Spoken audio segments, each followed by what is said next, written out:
जब से प्रदेश में सुखविंदर सिंह सुक्खू जी की सरकार आई है, जितना भी समय निकला है वो पूरा भ्रष्टाचारों में संलिप्त होकर के निकला है। केवल अपने करीबी लोगों को लाभ देना, निरंतर निर्देश अधिकारियों को ऐसे देने कि वो रोज नए रास्ते निकालें कि किस तरह से जो प्रदेश की संपदा है, जो प्रदेश के विकास के लिए धन आ रहा है, उसकी लूट खसूट कैसे हो। हाल ही में जो प्रदेश का मार्केटिंग बोर्ड है, उसमें जितनी भी सब्जी मंडियां हैं उनकी डिजिटाइजेशन के लिए जो है वो निविदाएं बुलाई गई। 4 कंपनियां जिनकी निविदाएं बुलाई गई, और जब निविदाएं बुलाई एमडी ने तो उसमें एक भी क्वालिफाई नहीं हो रही थी, तो उन्होंने इस पर आपत्ति दायर की।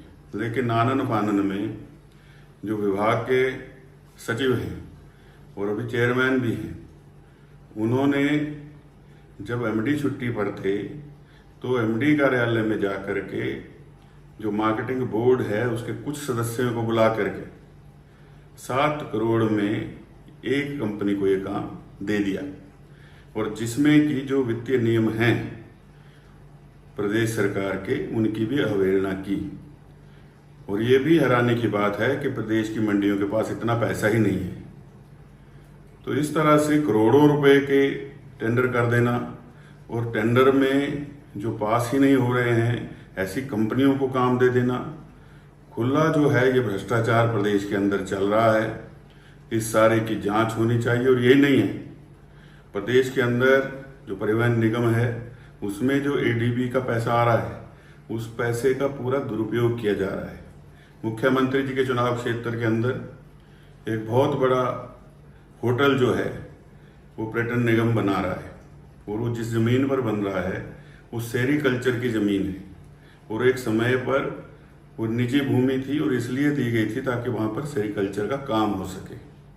और अब उस भूमि को एकदम से बदल करके पर्यटन निगम को दे दिया गया, और वहां एडीबी के पैसे से होटल बनना शुरू हो गया।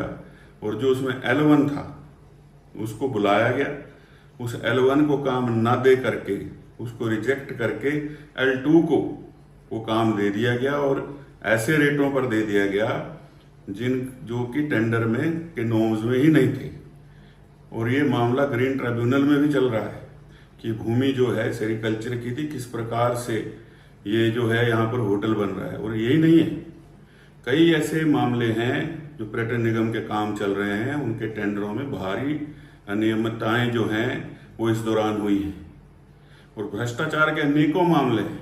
और ये केवल वर्तमान सरकार के समय में ऐसी प्रथा शुरू हुई है कि कई अधिकारियों की शिकायतें जो हैं वो आला अधिकारियों तक पहुंची हैं कि किसने कहां कितने का लेन देन किया है, लिखित रूप में। लेकिन आला अधिकारी उस पर कोई कार्रवाई कर नहीं रहे, क्योंकि हमाम में सभी नंगे हैं।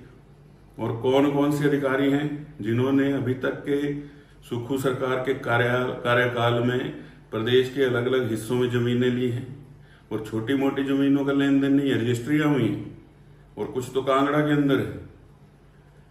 और ये प्रदेश की जनता को समझना होगा कि शुरू से ही सरकार जो है इसकी बुनियाद झूठ पर लिखी है।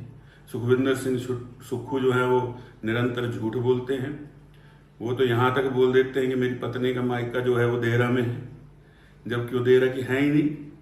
वो देहरा के लिए उनका कोई योगदान नहीं। जो लोग अपने चुनाव क्षेत्र नदौन के अंदर सुधार नहीं कर पाए अभी तक, तो देहरा का क्या सुधार करेंगे।